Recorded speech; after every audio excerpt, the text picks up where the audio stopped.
تھا، لیکن کربلا معلیٰ نے، شکارپور نے اسے تحقق بخشا ہے۔ ایک ایسا پاکیزہ نفوس ہے کہ خالق کائنات نے ان کے خون کو اپنی بارگاہ میں قبول کر لیا۔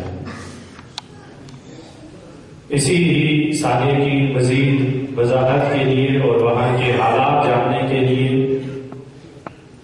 میں گزارش کروں گا فاضل برادر حجت الاسلام نیاز علی حسینی کی بارگاہ میں، جن کا تعلق ڈسٹرکٹ شکارپور سے ہی ہے، کہ وہ وہاں کے حالات اور اس ثانیے کی تفصیلات کے بارے میں ہمیں آگاہ فرمائیں۔ درود بھیجی محمد وعلى محمد۔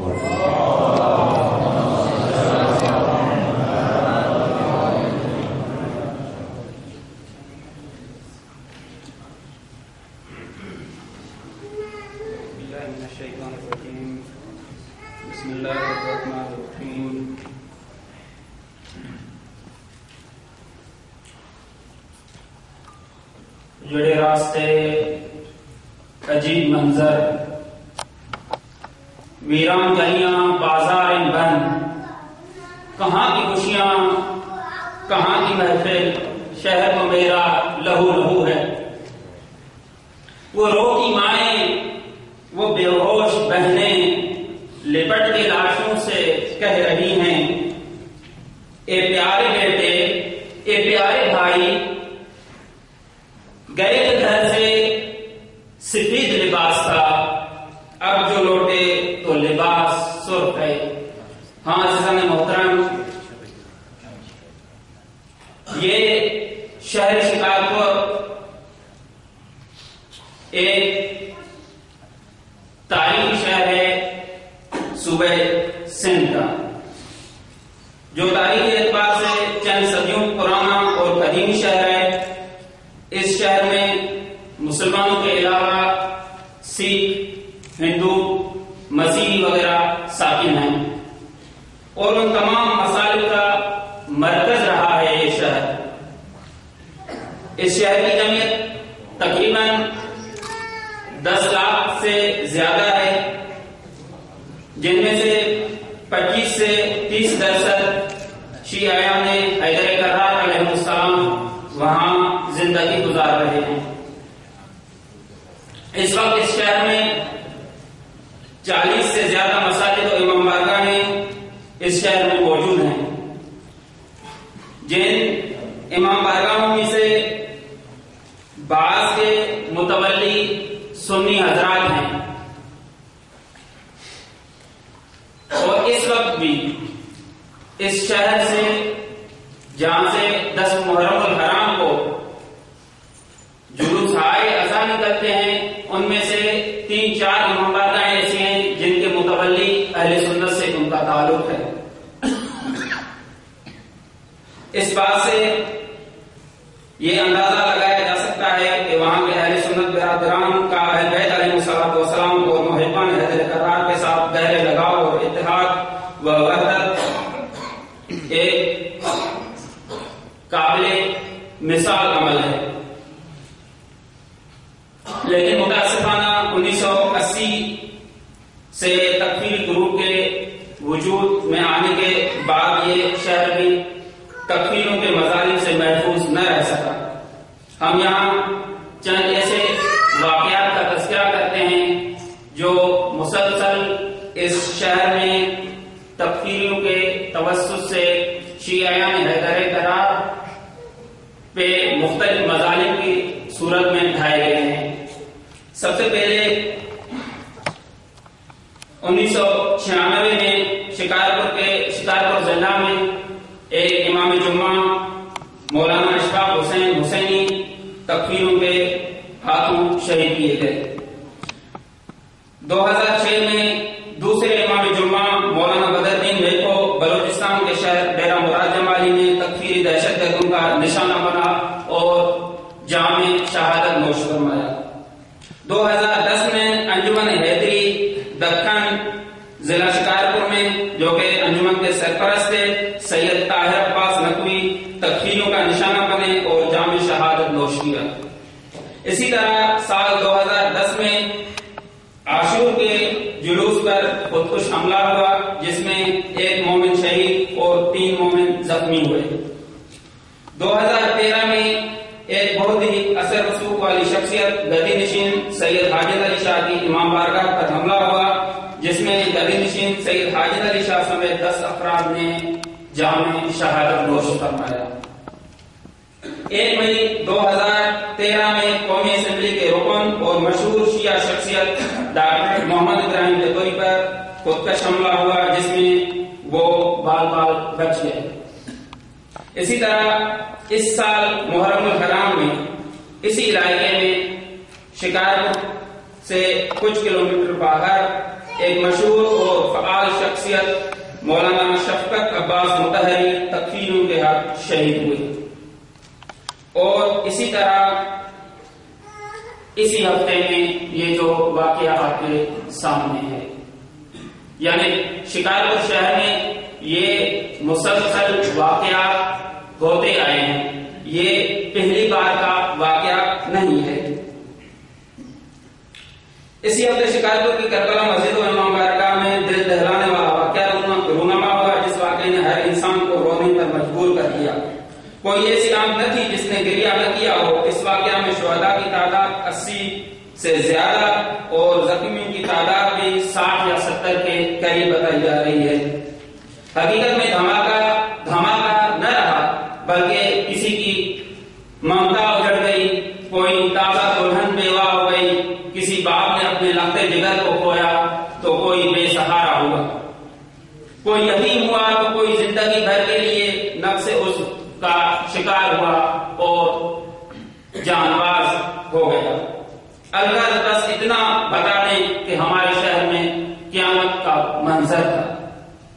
ان شہداء میں کچھ افراد ایسے تھے جو شہر کی مشہور، معروف اور باصلاحیت شخصیات میں سے تھے، جیسے ڈاکٹرز، یونیورسٹی کے اساتذہ، سوشل ورکرز، لیکن اکثر تعداد شہداء کی ایسے افراد کی ہے جو فقراء، غریب، جو روز کی کما کے کھاتے تھے اور کل کے لیے خدا پہ توکل کرتے تھے۔ ضرورت اس بات کی ہے کہ صاحب ایسے تنظیمیں، ادارے اور تمام مومنین اس علاقے پر توجہ کریں۔ لواحقین شہداء کے حوصلے بہت بلند ہیں۔ یہ ہم نہیں کہہ رہے ہیں کہ شہداء کے وارثین بے حوصلہ ہو گئے ہیں، نہیں، حوصلہ دینے کے محتاج نہیں ہیں، لیکن ہماری ذمہ داری ہے جتنا ہو سکے ان کی حوصلہ افزائی کریں، ان کے شہداء کی یاد منائیں تاکہ وہ خود کو شہداء کے بعد تنہا نہ سمجھیں۔ اسی طرح مراجع اعظام، علماء کرام اور بزرگان ملت سے امید کرتے ہیں کہ جلد از جلد اس واقعے کے خلاف اپنے رد عمل کا اظہار کریں۔ بہت سے بزرگان نے بیانیے صادر کیے ہیں، ان کے ہم شکر گزار ہیں، لیکن جتنا ہو سکے اس واقعے کے خلاف بیانیے صادر کیے جائیں تاکہ یہ اتنا بڑا ظلم اور شہداء کی قربانی کا واقعہ زیادہ سے زیادہ لوگوں کو معلوم ہو جائے اور اس طرح کچھ نہ کچھ لواحقین، شہداء کے وارثین کی دلی ہمدردی کا اظہار کیا جا سکے۔ اسی طرح ملک کے اداروں سے توقع کرنا تو ایک قسم کی ان حالات میں بے وقوفی ہے کہ یہ ہمارے حکمران بار بار آزمائے جا چکے ہیں۔ اب بات ضرورت اس بات کی ہے کہ بزرگان ملت کوئی ایسا لائحہ عمل تیار کریں جو خود حسینی، خود شیعیان حیدر کرار آگے بڑھیں، وإلا موجودہ سیٹ اپ، موجودہ نظام، اس سے کوئی توقع رکھنا یہ ایک قسم کی شہداء کے خون کے ساتھ مذاق ہے۔ انشاءاللہ شہداء کا خون ملت پاکستان میں انقلاب کا سبب بنے گا اور تکفیروں کا حقیقی چہرہ دنیا کو معلوم ہو جائے گا اور وہ اپنے کیفر کے دار تک اسی دنیا میں پہنچ جائیں گے۔ یہ مختصر گزارش واقعات جو شکارپور میں رونما ہوئے، فقط ایک دو باتیں کہ بار بار یہ کہا جا رہا ہے کہ دشمن بڑی تیاری کے ساتھ آیا تھا، دشمن نے بڑی پلاننگ کی تھی، لیکن میں کہوں گا کہ ہمارے شہداء بھی تیاری کر کے گئے تھے، ہمارے شہداء بھی شہادت حاصل کرنے کی پلاننگ کر کے گئے تھے۔ ان شہداء میں بعض وہ ہمارے آشنا عزیز ہیں جو ان کی کچھ باتیں ہمارے ذہن میں آتی ہیں۔ مثلا ان شہداء میں ایک سیکنڈری اسکول کا پرنسپل ہے سید علی رضا شاہ نقوی۔ پچھلے سال ہم بندہ جب وہاں شکارپور میں تھا چھٹیوں میں، تو وہ ایک مرتبہ رات کے ٹائم لائٹ بند ہو، دروازہ کھٹکایا ہمارے گھر کا۔ جب میں باہر نکلا تو شہید سید علی رضا شاہ صاحب کھڑے ہیں، بیٹا ہمراہ ہے، ٹارچ کی روشنی سے۔ حالانکہ بتایا کہ کل پرسوں یوم دفاع ہے، شہادت کے عنوان سے میری بیٹی چاہ رہی ہے کہ اسکول میں تقریر کرے، مجھے شہادت کے موضوع پہ آیات و روایات چاہیے۔ تو میں فوراً بولا سر آپ کو ایجوکیشن سے تعلق تو آپ کے لیے کوئی مسئلہ نہیں، کا مسئلہ نہیں، فقط آیات اور روایات میں چاہ رہا ہوں کہ وہ صحیح نمونے سے ادا کیجیے۔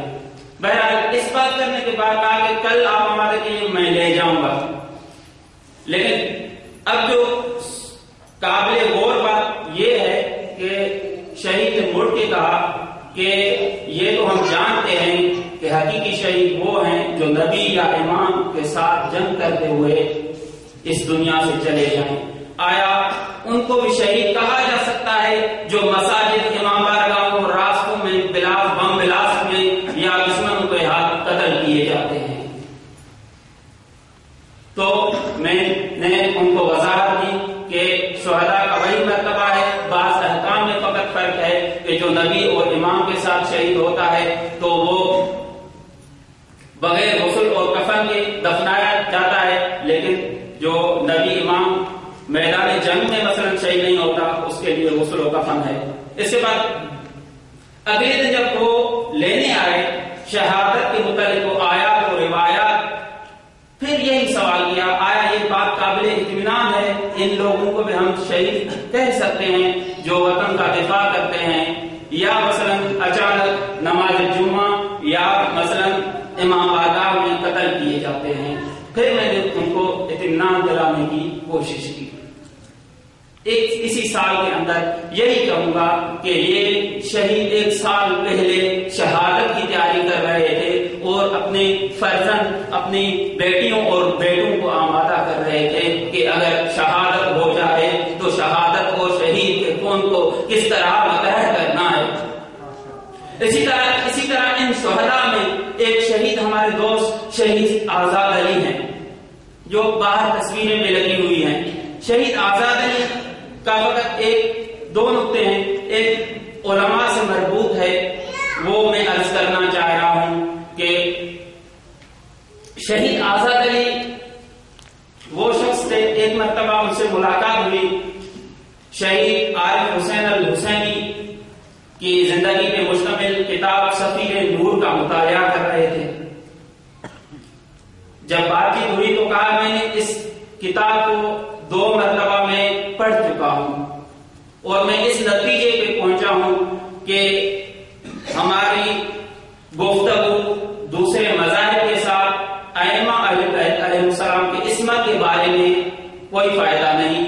میں اس کتاب پڑھنے کے بعد یہ بات اطمینان سے کہہ سکتا ہوں کہ ہمارے علماء حضرت امام اور شہید حسینی جیسے بھی عصمت کے مقام سے کم نہیں ہیں اور ان کے لیے میں عصمت ثابت کر سکتا ہوں۔ تو ایسے شہداء جو اس سانحہ میں شہید ہوئے ہیں ان کی مکمل تیاری، یا یہی شہید آزاد علی ایک مرتبہ بتا رہے ہیں کہ میں کچھ دوست ہیں ان سے جدا ہونا چاہتا ہوں، یعنی دوستی ختم کرنا۔ کیوں بھائی؟ کہا کہ ایک مرتبہ دوستوں نے گیدرنگ کا پروگرام کیا، کوئی پروگرام رکھا کھانے شانے کا، وہاں گئے تو انہوں نے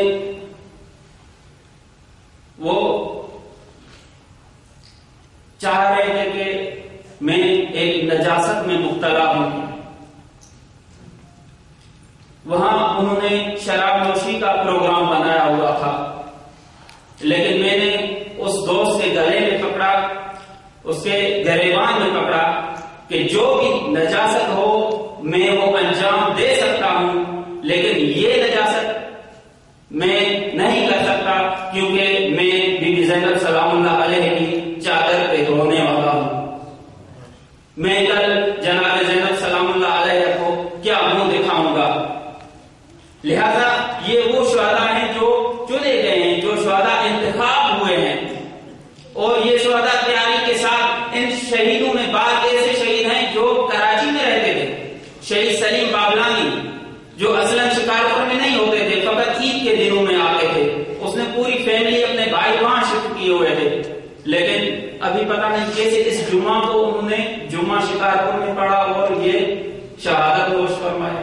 ایک خانوادہ ہے جو کراچی میں رہ رہے تھے، بچوں کا وہاں سے اسکول ٹرانسفر کروا کے شکارپور میں آ گئے کہ وہاں امیر نہیں، ہم یہاں رہیں گے، اور وہ وہاں بچوں سمیت شکارپور میں شہید. تو کہنے کا مطلب یہ کہ فقط یہ نہ کہا جائے کہ یہ جو شہید ہیں یہ دشمن تیاری کے ساتھ آیا تھا، نہیں، ہمارے شہید بھی شہادت حاصل کرنے کے لیے مکمل تیاری کر کے گئے تھے. لہذا جتنا ہو سکے ان شہداء کے خاندانوں کی حوصلہ افزائی کی جائے. ان کے حوصلے بلند ہیں، فقط یہ ہے کہ ہم اپنے حوصلے بلند کریں، اور جو لوگ ان شہداء کے خون سے غلط استفادہ کرنا چاہ رہے ہیں ان سے مقابلہ کیا جائے. یہ شہداء پوری ملت کے شہداء ہیں، کسی خاص قوم، کسی خاص گروہ کے شہداء نہیں ہیں. اسی کے ساتھ شہداء شکارپور کو سلام پیش کرنے کے ساتھ آپ کے بھی میں بہت شکر گزار ہوں کہ اس پروگرام میں شہداء کے تشریف لائے، اور اسی طرح تمام مراجع نظام کے وجود نمائندگان جو یہاں تشریف لائے، نمائندے مختلف مراجع، اور اسی طرح تمام بزرگان جو یہاں تشریف لائے ان کا بھی میں شکر گزار ہوں. مخصوصاً شیعہ علماء کونسل کے اراکین جو یہاں موجود ہیں، تشریف لائے ہیں. اسی طرح مجلس وحدت المسلمین کے مسئولین حضرت حجت الاسلام والمسلمین قبلہ علامہ راجہ ناصر عباس صاحب کے بھی شکر گزار ہیں کہ انہوں نے یہاں اس ہمارے پروگرام میں شرکت فرمائی اور شہداء کے ارواح کو خوش فرمایا. اور حمید اور من شکر گزار ہوں استاد محترم حوض و دانشگاہ حضرت حجت الاسلام والمسلم آقائے نجف القضائی کے زحمت فرمودن و تقبل فرمودن کے این مراسم را سخن رانی بفرمائیں. والسلام علیکم ورحمۃ اللہ وبرکاتہ.